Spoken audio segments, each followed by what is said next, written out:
وبركاته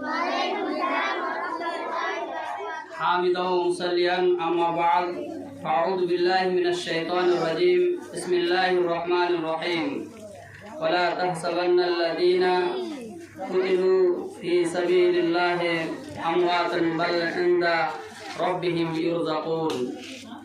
উপস্থিত আজকের 15 আগস্ট 1947 সালের স্বাধীনতা দিবস 79তম স্বাধীনতা দিবস আজকে আমরা মানাতে চলেছি। আর বিশেষ করে এখানে যারা আমরা উপস্থিত রয়েছি সকল টিচার্সগণ এবং সকল ছাত্রছাত্রী বৃন্দ আরও যারা রয়েছেন এবং সমস্ত দেশবাসীকে শুভেচ্ছা জানাই। আজকে আমরা 15 আগস্ট এই স্বাধীনতা দিবস ইন্ডিপেন্ডেন্স আমরা কেন এই স্বাধীনতা দিবস মানাচ্ছি এবং কেন আমরা এই পতাকাটি উদযাপিত করছি এটি জানা প্রত্যেকটাই বাচ্চা কাচ্চাকে এবং বয়স্ক থেকে নিয়ে জিরো শিশুদেরকেও জানা দরকার। তার কারণ আজকে আমরা গর্বের সাথে বুক চিতিয়ে এই ভারতবর্ষের মাটিতে চলাফেরা করি এবং দাঁড়িয়ে রয়েছি। নিশ্চয় এটা আমাদের নয়, আমাদের যারা পূর্বপুরুষ হিন্দু মুসলিম শিখ ইসাই খ্রিস্টান ক্রিশ্চান সমস্ত ধর্মের মানুষ এই দেশকে স্বাধীন করেছে। এর ইতিহাস যদি আমরা আজকে বলি তাহলে শুধু একদিন নয় মাস চলে যাবে, মাসকে মাস পার হয়ে যাবে, এর ইতিহাস ফুরাবে না। কিন্তু দুঃখের বিষয় আমরা যেহেতু মুসলিম, আমাদের মুসলিমদের ইতিহাস থেকে নামগুলোকে কেটে দেওয়া হচ্ছে, মুছে দেওয়া হচ্ছে। আফসোসের বিষয় যখন ব্রিটিশ অর্থাৎ ইংরেজ যখন এদেশে আসে তখন মুঘল সাম্রাজ্যে কি ছিল ওরাই রাজত্ব চালাতো। তখন ওই যুগে যখন আসে তখন ইংরেজরা কি বলেছিল, এই দেশে ব্যবসা বাণিজ্য করার নাম করে এসে আখড়া তৈরি করেছিল। আস্তে আস্তে তারা একটি কোম্পানি তৈরি করে, ইস্ট ইন্ডিয়া কোম্পানি, এবং ওই কোম্পানি তৈরি করার পরে আমাদের ভারতবর্ষের নাগরিককে সেখানে কি করতো, চাকর চাকরানি খাটাবার মানে সুযোগ সুবিধা করে দিয়েছিল। আস্তে আস্তে আমাদের ভারতবর্ষের প্রত্যেকটা নাগরিককে তারা হাতের মুঠোয় এনে এবং তাদেরকে কি করতো, গোলামের মতন খাটাতো এবং গোলামের মতন তাদের সাথে হুসনে সুলুক করা হতো।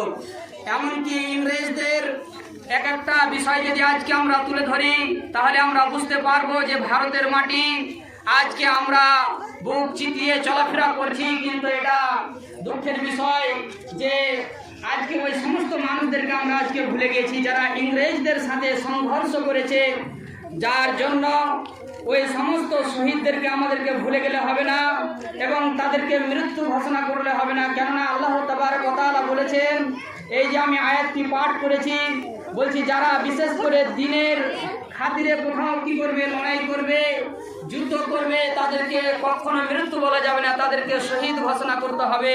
তারা যেন মৃত্যু নয়, তারা জীবিতর মতন আবার কি হবে, উঠবে। এবং তাদেরকে নিয়ে আমাদের গর্ব।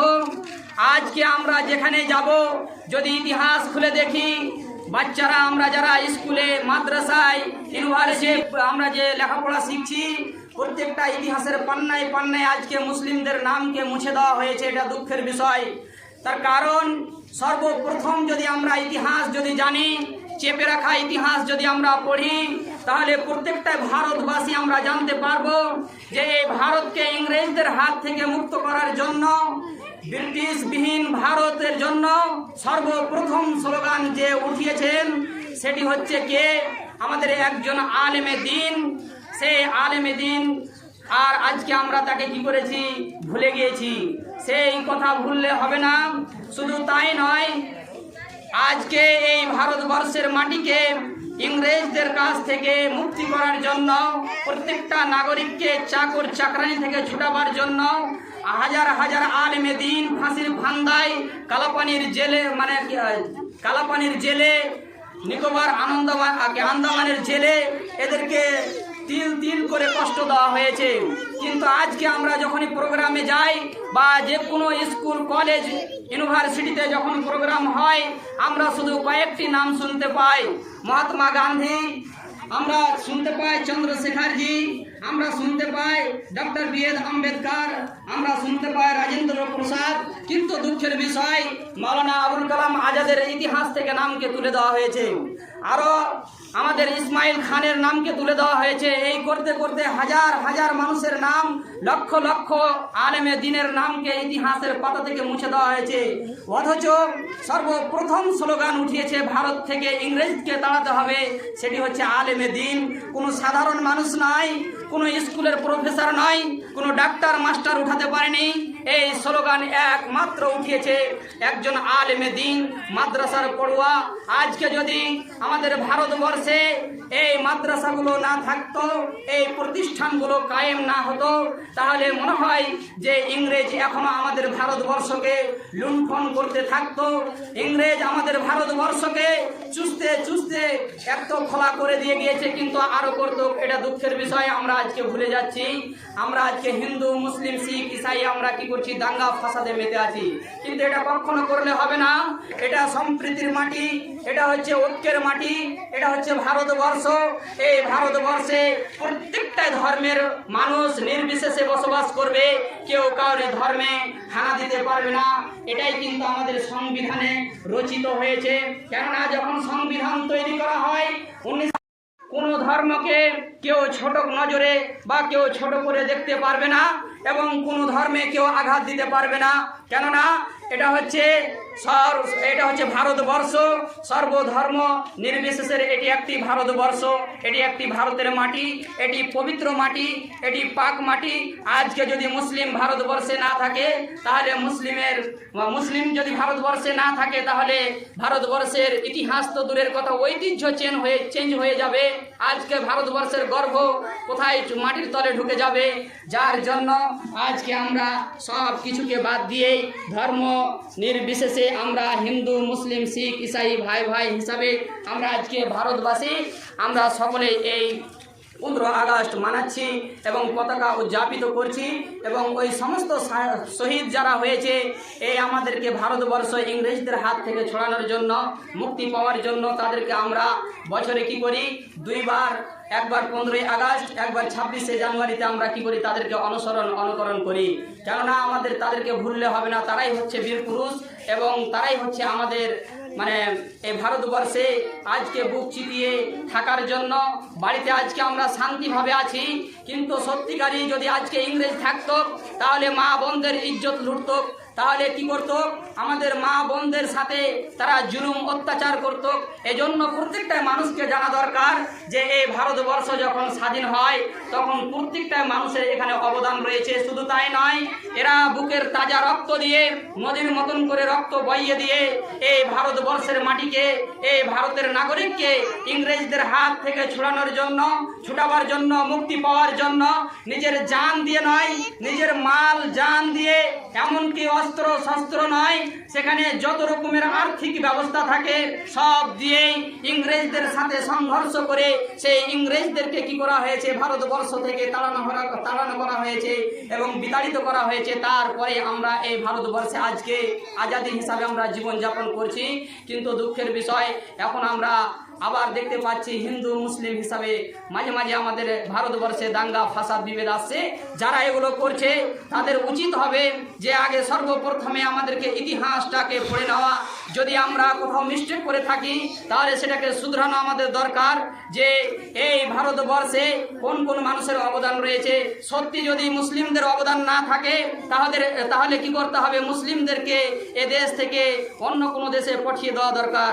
কিন্তু যদি মুসলিম যদি এই ভারতবর্ষের মাটির জন্য, ভারতের জন্য যদি ইংরেজদের সাথে লড়াই করে, সংঘর্ষ করে জীবন দিতে পারে, তাহলে কে বলেছে যে ভারতবর্ষে মুসলিম থাকবে না? এই ভারতবর্ষ আমাদের দেশ, আমাদের মাটি, এই পবিত্র ভূমি আমাদের ভূমি, এখানে আমাদের জন্মস্থান। আমরা আছি এবং থাকব, এবং চিরাচরিতভাবে আমাদের পূর্বপুরুষেরা ছিল, আমরাও থাকব। আমাদের পরবর্তী বাচ্চা কাচ্চা, আমাদের প্রতিষ্ঠানগুলো এভাবে কিয়ামত অবধি কায়েম হবে। যতই জালেম আসুক, যতই দুষ্কৃত শাসন আসুক, এরা কখনো মুসলিমকে বিতাড়িত করতে পারবে না। কেননা এই ভারতবর্ষের মাটিতে অনেক ভালো ভালো মানুষ রয়েছে, যারা আজকে হিন্দু মুসলিম করে না, যারা আজকে মুসলিমদের কদর বুঝে, যারা আজকে প্রতিষ্ঠানের কদর বুঝে, যে সত্যিকারী মাদ্রাসাগুলোতে স্কুলগুলোতে কি শিক্ষা দেওয়া হয়, এখানে কোনো রকমের ওই আতঙ্কবাদী আজে বাজে এগুলো কোনো তৈরি করা হয় না। এখানে মানুষকে শুদ্ধ শিক্ষা দিয়ে এবং মানুষের কি করা হয়, তাকে মানুষের রূপে মানুষ গড়ানো হয়, মানুষ করেই তবে তুলানো হয়, সুশিক্ষা দেওয়া হয়।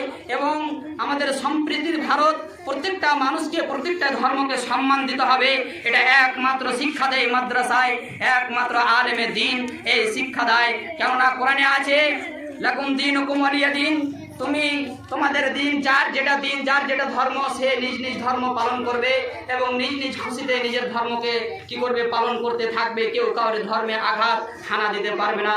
যাই হোক, আমরা যেন না ভুলি আমাদের এই ভারতবর্ষ, এটি একটি গর্বের বিষয় যে আমাদের মুসলিমে দিন, আলেমে দিন এরাই কি করেছে, হিন্দু মুসলিমদের সাথে সর্বপ্রথম এক বাক্যে স্লোগান উঠিয়েছিল, তিনি হচ্ছেন একজন আলেমে দিন। তাই ইংরেজ কি হয়েছে, এদেশ থেকে পালাতে বাধ্য হয়েছে, যার জন্য আমরা ওই সমস্ত আলেমে দ্বীনের ইতিহাসগুলো মাঝে মাঝে আমরা কালচার করব এবং ছাত্রছাত্রীদের আমাদেরকে শেখাতে হবে, সাধারণ মানুষকে জানতে হবে। যার জন্য আজকে আমরা ওই সমস্ত বীর পুরুষদের জন্য আজকে আমরা ভারতবর্ষে চলাফেরা করতে পারছি এবং খাওয়া দাওয়া জীবনযাপন সব কিছু করতে পারছি। তো যাই হোক, আমরা যেন ফের আগামী দিনে আবার 26শে জানুয়ারি মানাতে পারি, এই বলে আমি সকল শিক্ষক মণ্ডলীগণ এবং ছাত্রছাত্রীবৃন্দ এবং আরও যারা আছেন এখানে তাদেরকে এবং পুরো ভারতবাসীদেরকে আমার আবার সালাম এবং নমস্কার জানিয়ে আমার বক্তব্য শেষ করছি। আসসালামু আলাইকুম ওয়া রাহমাতুল্লাহ।